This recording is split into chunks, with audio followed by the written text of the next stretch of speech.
Did you know that some scholars actually think the Bible could just as easily have been called migrations?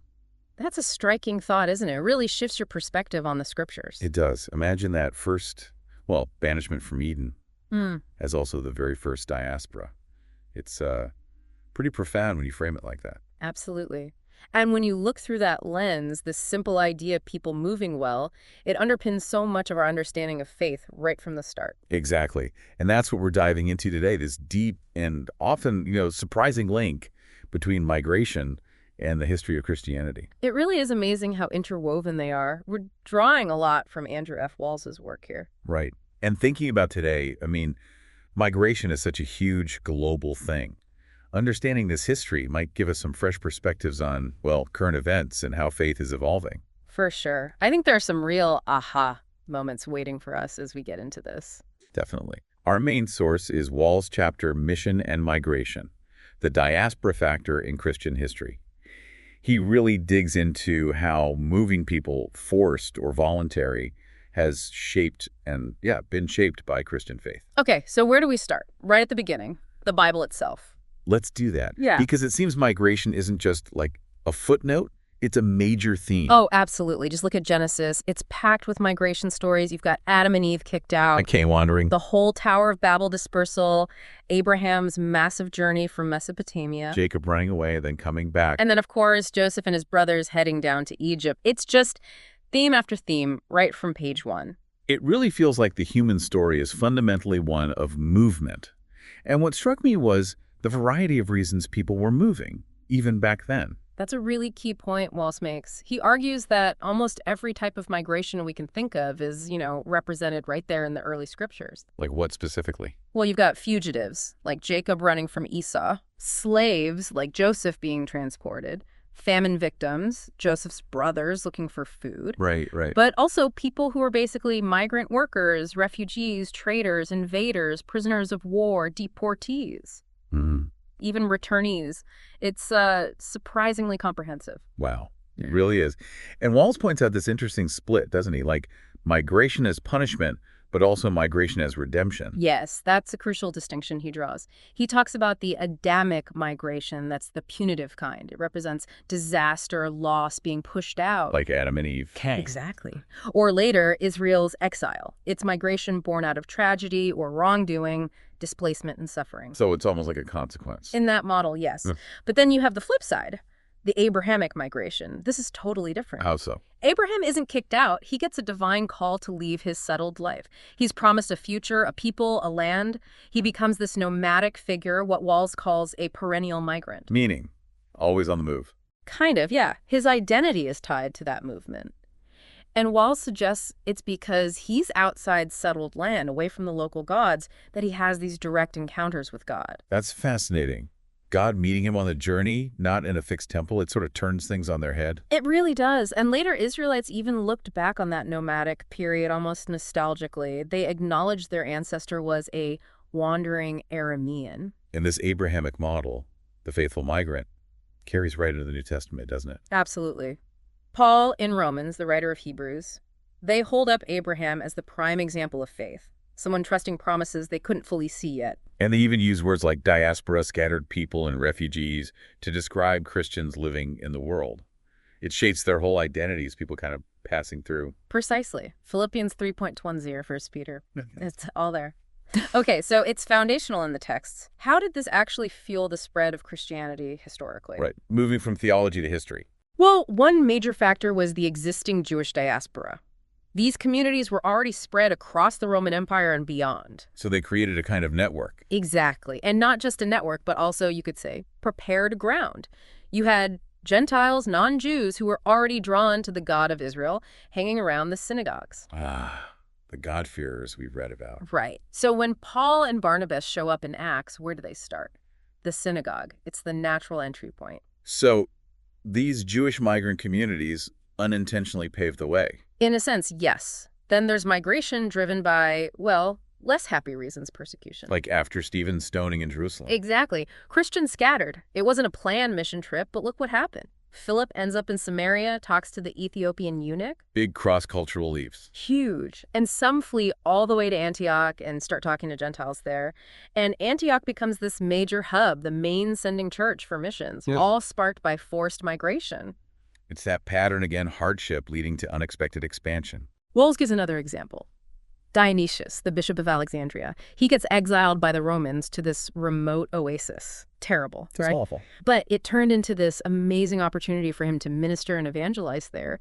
And Wall says it actually, surprisingly, strengthened the unity of the very diverse Egyptian church back home. Exile fostered connection. Wow. Finding grace in adversity. But it wasn't all forced movement, right? People just moving around the empire normally must have played a part. Oh, definitely. Think about Rome itself. It was a melting pot. The early church there was largely Greek-speaking, full of migrants from the East. And that caused some issues, didn't it? Like the Easter controversy. Precisely. Different groups brought their home traditions, like when to celebrate Easter. It shows these communities stayed connected to their roots, but also formed new diverse congregations in the cities. And these communities could act as support networks. And maybe even spread the faith informally.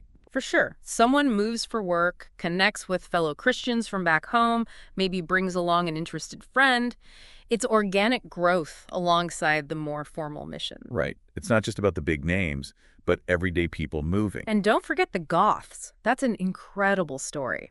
Christians from Pontus, near the Black Sea, were taken captive as slaves by the Goths. Okay, involuntary migration again. Yes. But from that group came Wulfila.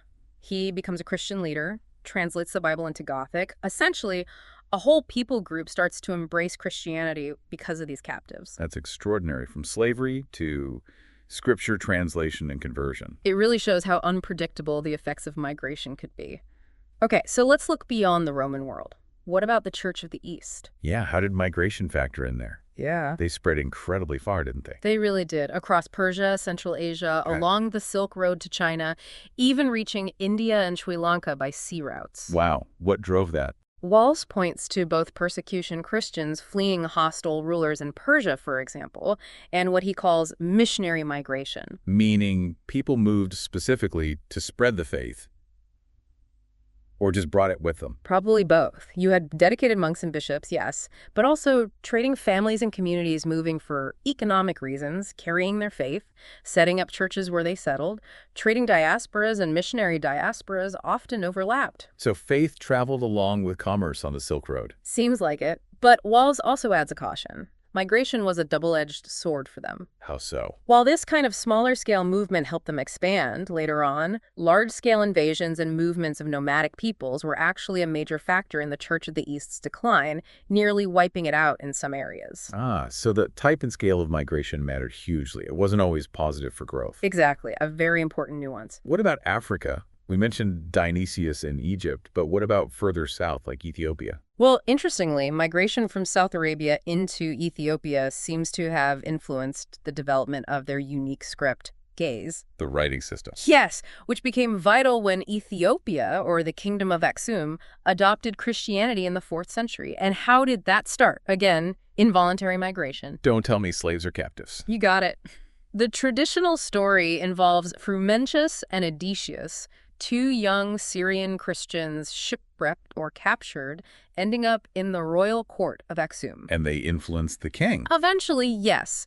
Frumentius even became the Hearst bishop. So again, people ending up somewhere completely unexpectedly become the catalyst for faith spreading. It's a pattern that just keeps repeating. It really does. And later, within Ethiopia, you had migrations of Christian populations, like from Tigray southward.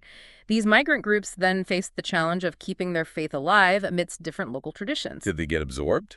Sometimes that was a risk, but then you had these revival movements, often led by figures like Taklahamenot, who himself might have come from a migrant background. So a revival within the migrant community first. Yes, re-energizing their own faith and then leading outreach to the surrounding indigenous populations, sometimes involving these dramatic power encounters with local spiritual forces that Walls mentions. Fascinating. So migration didn't just spread faith geographically, it also sparked internal renewal. Okay, let's jump forward quite a bit now to the Great European Migration. This is huge scale stuff. Massive. Starting around the 16th century, going on for over 400 years, millions leaving Europe. Driven by all sorts, adventure, Poverty, escaping persecution. Economic opportunity. Ah. Yeah, a whole mix. And heading mainly to the Americas, but also Africa, the Pacific, often leading to European political control. And the initial religious impulse, particularly, say, with the Spanish, was kind of like extending Christendom, right? Almost the last crusade. That seems to be the early mindset, yeah. Bringing these lands under Christian rule, sometimes forcefully suppressing other beliefs. But that didn't always stick, especially where there were established faiths like Islam or Hinduism. Right. And later colonial powers, like the Dutch and British, became arguably more focused on trade and politics than on active state-sponsored conversion. Did that contribute to secularization back in Europe? Walls suggests it might have played a part, yes. A growing separation between imperial goals and religious ones. And this shift, maybe the limitations of the crusading approach, paved the way for something different, the missionary movement. Exactly. You had groups and individuals, often from more radical Protestant backgrounds, who felt the colonial approach wasn't enough spiritually. They wanted to persuade, not coerce. So a different strategy entirely. Yes. Learning languages, living among the people, focusing on translation and education, relying on spiritual conviction rather than imperial power. And what were the results of this whole era, this massive European movement and the missionary efforts that followed? It sounds complex. Very complex and full of surprises. The biggest outcome, looking back, is the absolutely explosive growth of Christianity outside the West. Africa, Asia, Latin America, the Pacific. So while Europeans were migrating out, Christianity was taking root and flourishing in the places they went, often growing most rapidly after the colonial powers left or independently of the missionaries. By the late 20th century, the global center of Christianity had decisively shifted south and east. that's a monumental change. Yeah. From a largely European faith to a truly global one, numerically dominated by the non-West. Particularly. And the paradox. During the same period of incredible growth elsewhere, Christianity was declining in its old European heartlands. generally, yes, with the notable exception of the USA in the 19th century, which saw significant growth, though even that started showing signs of decline later on. Wow, so growth abroad, decline or stagnation at home. That's quite something to unpack. It really is. And Walls also emphasizes we can't only look at European migration. What else is happening? Migrations from outside Europe were also spreading Christianity. Think about Afro-American Christianity's impact back in Africa. How did that work? You had formerly enslaved people returning, sometimes as demobilized soldiers from colonial armies settling places like Sierra Leone or Jamaica. You had the founding of Liberia, missionary efforts going from the Caribbean to Africa. So the flow wasn't just one way, from Europe outwards. Not at all. And internal African migrations were huge, too. Christians moving for work, like to mining areas, or groups like the Ganda Christians spreading the faith in East Africa. It was multi-directional. Okay, so a much more complex web of movement and influence than just Europeans went out and spread Christianity. Much more complex. But we also have to acknowledge the downsides. Right, you mentioned that earlier. The impact on what Walls calls perennial migrants, hunter-gatherers, nomadic pastoralists. Their way of life often didn't fit the settled agricultural model favored by many missions and colonial administrations. So they were often marginalized or pressured to change. Yes, their traditional lifestyles often became unsustainable. And it's also crucial to remember this era saw renewal and expansion for other faiths, too, like Hinduism and Islam, sometimes also using migration networks. Okay, so the Great European Migration reshaped the global religious landscape in profound, complex, and sometimes painful ways. What about now? What Walls calls the new migration. This is the shift we've really seen accelerate since the mid-20th century. The main flow changes direction. From non-Western countries to the West. Exactly. Driven by things like post-colonial ties, labor shortages in booming Western economies, think of the Gastarbeiter in Germany, and new global connections like with Korea, Vietnam, Latin America. So a reversal of the earlier pattern. What do the demographics suggest for the future? Well, UN projections consistently show most population growth happening in Africa and Asia, while many developed nations, especially in Europe and Japan, face aging populations in decline. Meaning they might need immigrants. Demographically and economically, yes, the U.S. is a prime destination. But, and this is the paradox Walls flagged, There's resistance. often, yes, public anxiety, political debates, a real tension between the perceived need for immigrants and the willingness to welcome them. And this has religious dimensions, too. Oh, absolutely. On the one hand, you see the growth and increased visibility of non-Christian religions in Western societies due to this migration. Right. But, and this is key for our topic, you also see Christianity itself being reshaped and revitalized in the West by these new migrants. How so? Think of the vibrant African and Afro-Caribbean churches that are among the fastest growing Christian sectors in parts of Europe. New African congregations popping up across the U.S. The contributions of Asian American Christians, they're bringing new energy, new styles of worship, new perspectives. So migration isn't just bringing religious diversity in general, it's bringing Christian diversity and vitality within Christianity in the West. Precisely. And these new migration patterns create more interconnectedness. Migrants often keep strong ties to their home countries, sending money, visiting families. So faith can flow back and forth more easily. Potentially, Yeah. yes. Mission is no longer just west to the rest. It's becoming much more complex, multi-directional. Walls sees this new era as holding this incredible potential for realizing a truly global, diverse Christian community, embodying that unity across cultures that the New Testament talks about. But he also warns there's a risk of division, of fragmentation, if these new communities aren't truly integrated and welcomed. Opportunity and risk, side by side. Okay, let's try and pull these threads together.